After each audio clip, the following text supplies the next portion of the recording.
2020년 3월 11일 주기도문으로 수요 예배를 시작하겠습니다. 하늘에 계신 우리 아버지여, 이름이 거룩히 여김을 받으시오며 나라 임하옵시며 뜻이 하늘에서 이루어진 것 같이 땅에서도 이루어지이다. 오늘날 우리에게 일용할 양식을 주옵시고 우리가 우리에게 죄 지은 자를 사하여 준 것 같이 우리 죄를 사하여 주옵시고 우리를 시험에 들게 하지 마옵시고 다만 악에서 구하옵소서. 대개 나라와 권세와 영광이 아버지께 영원히 있사옵나이다. 아멘. 찬송가 95장 나의 기쁨 나의 소망 되시며, 함께 이 찬송가를 주님께 올려드립시다.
다 함께 기도하겠습니다. 우리의 유일한 기쁨과 소망이 되신 주님, 이 밤에 저희가 드리는 예배를 통해서 영광을 받아 주옵소서. 오늘도 진리의 말씀을 통해 죄악에 묶여있는 우리 영혼이 자유를 얻게 하시고 구원의 은혜를 노래하며 순종으로 하나님을 기쁘시게 해드리는 그러한 제사를 드릴 수 있게 하여 주시옵소서. 이 밤에 주님의 마음을 깨닫게 하여 주셔서 하나님의 뜻이 이루어지길 기도하는 밤이 되게 하여 주시옵소서. 예수 그리스도 이름으로 기도드립니다. 아멘. 오늘 우리에게 주시는 하나님의 말씀은 창세기 41장 37절부터 43절 말씀입니다. 창세기 41장 37절부터 43절까지 말씀을 함께 읽겠습니다. 바로와 그의 모든 신하가 이 일을 좋게 여긴지라. 바로가 그의 신하들에게 이르되 이와 같이 하나님의 영에 감동된 사람을 우리가 어찌 찾을 수 있으리요 하고 요셉에게 이르되 하나님이 이 모든 것을 네게 보이셨으니 너와 같이 명철하고 지혜 있는 자가 없도다. 너는 내 집을 다스리라. 내 백성이 다 네 명령에 복종하리니 내가 너보다 높은 것은 내 왕자뿐이니라. 바로가 또 요셉에게 이르되 내가 너를 애굽 온 땅의 총리가 되게 하노라 하고 자기의 인장 반지를 빼어 요셉의 손에 끼우고 그에게 세마포 옷을 입히고 금사슬을 목에 걸고 자기에게 있는 버금수레에 그를 태우매 무리가 그의 앞에서 소리 지르기를 엎드리라 하더라. 바로가 그에게 애굽 전국을 총리로 다스리게 하였더라. 아멘. 오늘 우리는 교회에서 자주 잘못 사용되고 있는 승리라는 단어에 대해서 함께 살펴보고자 합니다. 그리스도인에게 승리란 나를 통해서 하나님께서 영광을 받으시는 것, 이것을 승리라고 말합니다. 그렇다면 우리가 하나님께 영광을 돌려드리기 위해서는 어떠한 전제 조건이 필요합니까? 하나님의 뜻이 우리를 통해서 이루어지는 것, 이것이 먼저 전제 조건으로 주어져야 되겠죠. 나를 통해서 하나님의 뜻이 이루어졌을 때 자기 자신에게 그 영광을 돌리지 아니하고 모든 영광을 하나님께 돌려드릴 때 우리는 그것을 승리라고 이야기합니다. 그러나 여러분, 오늘 많은 그리스도인들은 이 승리라는 단어를 하나님의 뜻과 상관없이 자신의 개인적인 행복과 영달을 추구하기 위해서 어떤 부나 아니면 명예를 얻었을 때 그때 이 승리라는 단어를 자주 사용하곤 합니다. 예를 들어서 교회에 다니는 고3 수험생이 대입시험을 쳤습니다. 이 학생은 평소에 하나님을 위해 살아야 된다는 그런 그리스도인으로서의 거룩한 의무감 같은 것이 없는 사람이었습니다. 교회를 다니긴 했지만 그가 공부하는 목적은 세상 사람들과 똑같이 그냥 좋은 직장을 구하기 위해서였습니다. 그런데 이 학생이 입시한 결과 평소 자신이 받았던 성적보다 더 좋은 결과를 얻게 되었습니다. 그리고 상위권 대학에 진학을 하게 되었습니다. 이 학생이 단순히 좋은 대학에 가게 해주셨다, 갈 수 있었다는 그것만으로 하나님께 영광을 돌렸습니다. 여러분, 근데 이것이 하나님께 영광이 될 수 있습니까? 물론 아무것도 하지 않은 것보다는 그게 더 낫겠죠. 우리는 흔히 믿는 자가 잘 되어야지 하나님께 영광이다. 우리가 잘 되지 못한다면 하나님이 영광 받으실 수 없어. 이런 말들을 자주 합니다. 여러분 정말 그럴까요? 믿는 사람 중에 대통령이 나왔다고 합시다. 그를 투표한 많은 사람들은 하나님께서 우리 그리스도인들에게 승리를 주셨다라고 찬양하며 하나님께 영광을 돌렸습니다. 그런데 만약 그 대통령이 제대로 국정 수행을 하지 않고 자신의 사리사욕을 위해서 통치를 하다가 나라를 망쳤다고 합시다. 과연 그가 대통령이 된 것이 그리스도인에게 하나님이 승리를 안겨주신 것입니까? 이것이 하나님께 영광이 되었습니까? 반대로 자녀가 3명 있는 선교사님이 아프리카 오지에 복음을 전하러 갔는데 도착하자마자 풍토병으로 죽어버렸습니다. 세상 사람들이 이 선교사님 이야기를 들었다면 뭐라고 말하겠습니까? 망했다고 하겠죠. 아무것도 해보지 못하고 죽었다면 세상적인 의미에서는 실패입니다. 그러나 이 선교사님은 하나님의 뜻에 순종하여 나아갔기 때문에 드러난 결과에 상관없이 하나님은 그 선교사님을 통해서 영광을 받았다고 생각하실 것입니다. 에이브라함 링컨 잘 알고 있죠. 미합 중국 대통령이 당선되기 전에 그는 수많은 낙선을 경험한 사람입니다. 젊은 나이에 암살을 당하기도 하였습니다. 하지만 그를 통해서 하나님은 영광을 받으셨습니다. 왜입니까? 그가 역경을 이기고 대통령이 되었기 때문에 하나님이 영광을 받으신 것입니까? 링컨이 승리자가 된 것은 노예제도가 하나님의 뜻인 성경과 어긋난다는 것을 알고 그것을 바로잡기 위해 하나님 편에서 싸웠기 때문입니다. 결코 대통령이 되었기 때문에 하나님이 영광 받으신 것이 아닙니다. 하나님께서는 링컨이라는 사람은 미 합중국 대통령이 되게 하시고 그를 통해 미국의 노예제도를 폐지시키고자 하시는 당신의 뜻을 이루게 하심으로 영광을 받으신 것입니다. 여러분, 오늘 승리에 대한 이러한 관점을 가지고 우리가 오늘 본문을 살펴보았으면 좋겠습니다.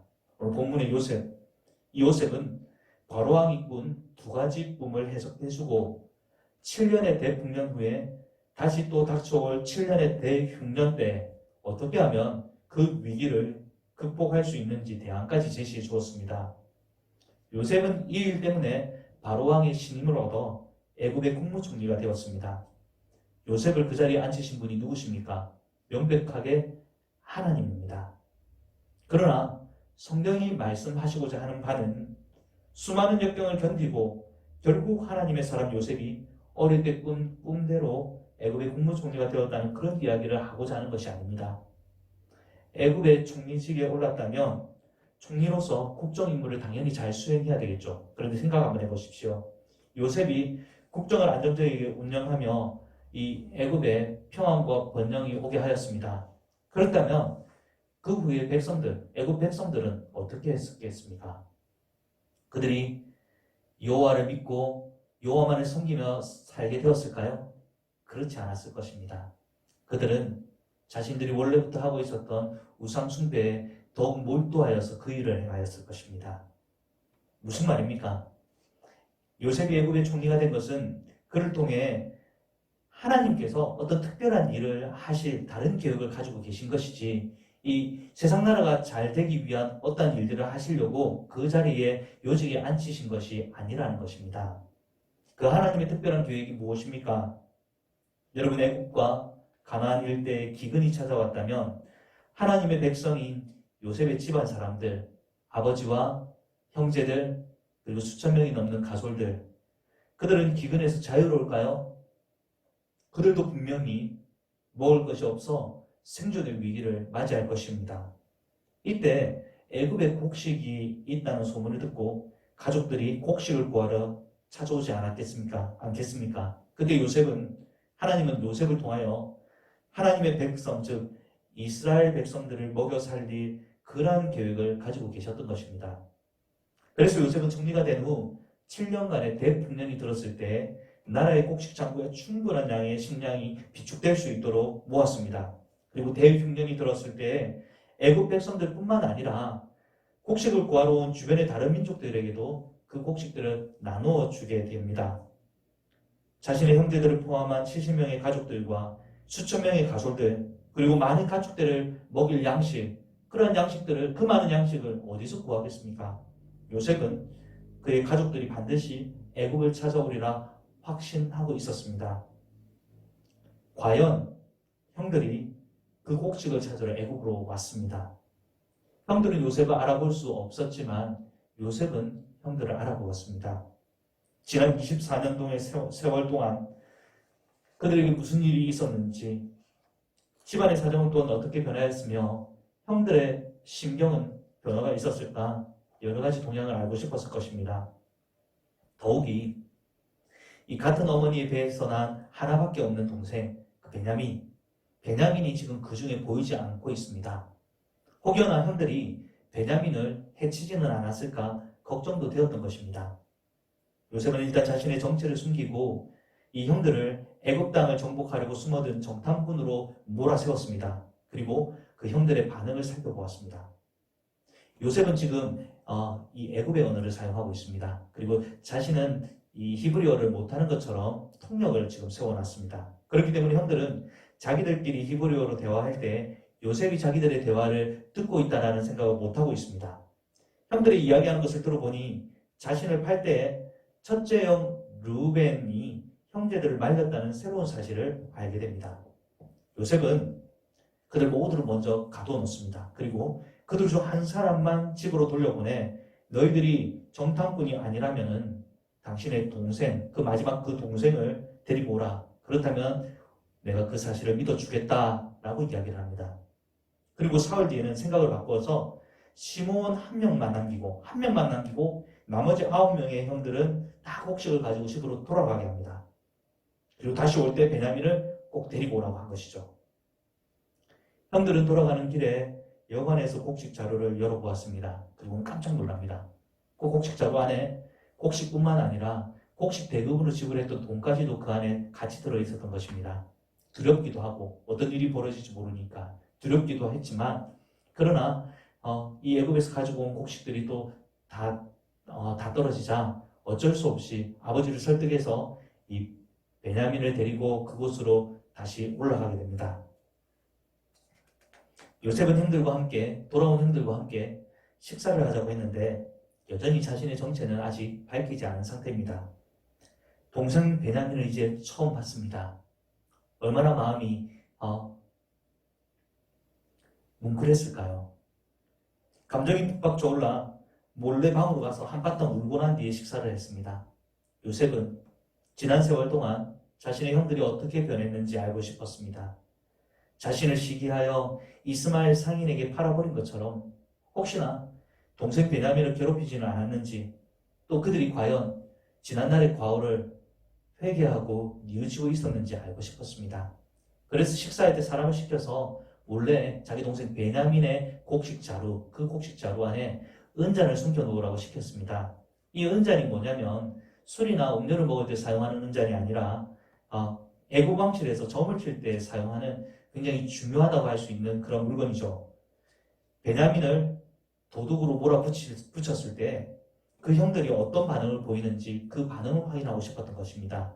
창세기 44장 15절부터 17절, 44장 15절부터 17절까지 말씀을 같이 한번 읽어보겠습니다. 요셉이 그들에게 이르되 너희가 어찌하여 이런 일을 행하였느냐? 나 같은 사람이 점을 잘 치는 줄을 너희는 알지 못하였느냐? 유다가 말하되 우리가 내 주께 무슨 말을 하오리이까? 무슨 설명을 하오리이까? 우리가 어떻게 우리의 정직함을 나타내리이까?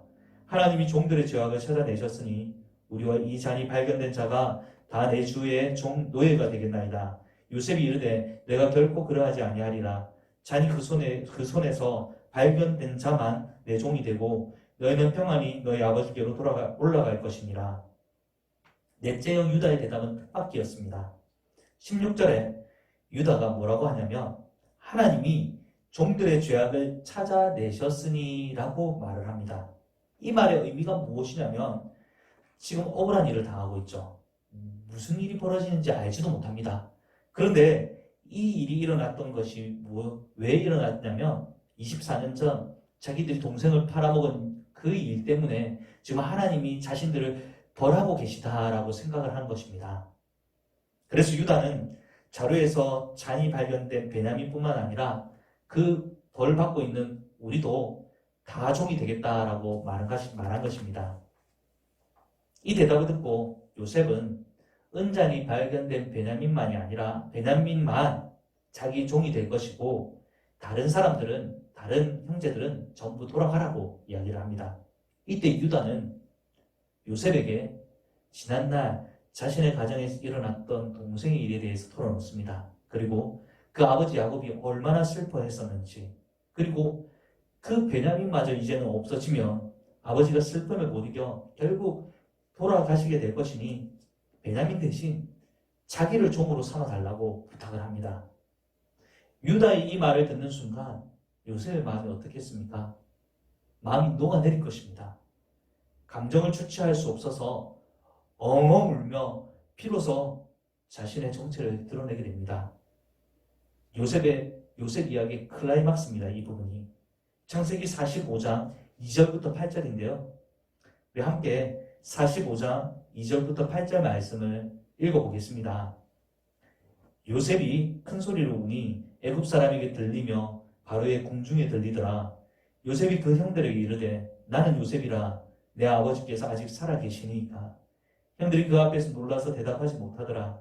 요셉이 형들에게 이르되 내게로 가까이 오소서. 그들이 가까이 가니 이르되 나는 당신들의 아우 요셉이니 당신들이 애굽의 판자라.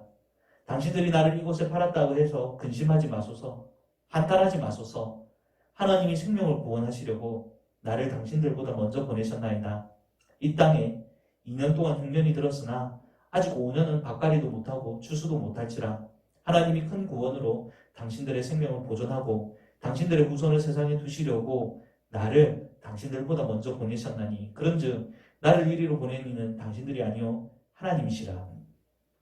하나님이 나를 바로에게 아버지로 삼으시고 그 온 집의 주로 삼으시며 애굽 온 땅의 통치자로 삼으셨나이다. 아멘. 여러분, 요셉의 사명은 무엇입니까? 국무총리가 되는 것이었습니까? 요셉의 사명은 애굽의 국무총리가 되어서 애굽을 잘 다스리는 그것이 아니었습니다. 총리가 되어 가나안 일대에 찾아놓은 대흉년 때에 하나님의 백성 이스라엘을 위해 곡식을 준비해서 그들을 기근에서 구원하는 것이 그의 특별한 목적, 특별한 사명이었던 것입니다. 이런 말씀을 맺겠습니다. 세상에서 더 높은 자리에 오르거나 더 큰 권력을 가지거나 막대한 부를 가지는 것이 그리스도인의 사명이 될 수 있습니까? 오늘날 많은 그리스도인들이 자신의 행복을 추구하여서 세상에서 높은 지위를 가진 후에 그것이 하나님께 영광이 된 것이냐 행동을 합니다. 하지만 여러분 어떻습니까? 이러한 모습은 자기 합리화에 불과한 것입니다. 하나님은 언제 영광을 받으십니까? 우리가 높은 자리에 올라서가 아니라 우리가 부자가 되어서가 아니라 하나님이 영광 받으시는 것은 그리스도인들이 자신을 내려놓고 하나님의 뜻에 순종할 때 그때 하나님은 영광을 받으시는 것입니다. 그런 사람의 모습을 보시고 네가 나를 진정으로 하나님으로 여기는구나. 하나님이 이렇게 생각하시는 분입니다. 그리스도인에게 승리라는 개념 여러분 잘 기억하십시오. 그리스도인에게 승리란 세상에서 잘 나가는 것이 아니라 하나님께 순종하는 것입니다. 오늘 이 말씀을 잘 표현하고 있는 찬양이 한 곡 있습니다.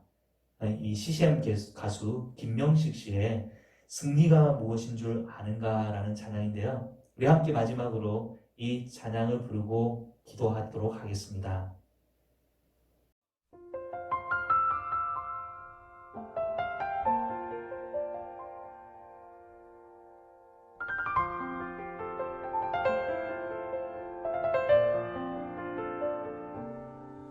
승리가 무엇인 줄 아는가? 승리가 무엇인 줄 아는가? 더 좋고 편한 가능성의 유혹을 절연히 잘라버리고 오직 주님만 따라가는 것 바로 승리라네.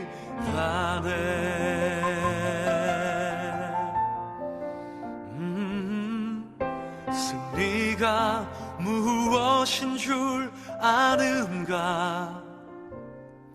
승리가 무엇인 줄 아는가? 하고 싶은 말, 그 많고 많은 말 힘겹게 억누르고 오직 주께서만 말씀하게 하는 것 바로 승리라네.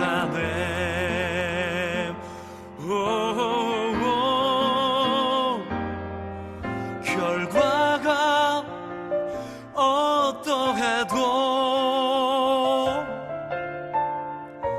주님만 빛나시고 주님 평안 내 안에 있으면 그것이 바로 승리라.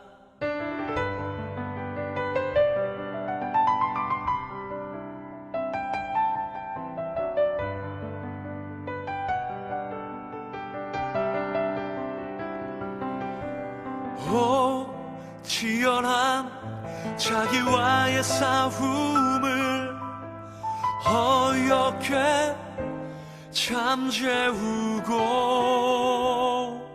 오직 주님만 따라가는 것, 오직 주께서만 말씀하게 하는 것, 주님만 내 안에 사시게 하는 것, 이것이 바로 승리입니다. 바로 승리라네.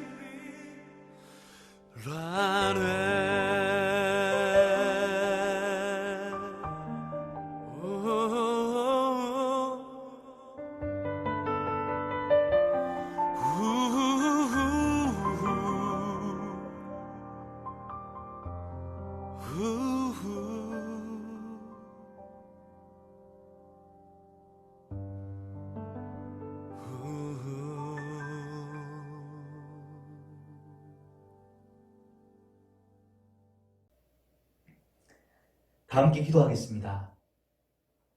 거룩하신 하나님, 남은 한 주간도 주님의 뜻을 잘 헤아리고 주님을 기쁘시게 해드릴 수 있는 저희들 모두가 되게 하여 주시옵소서.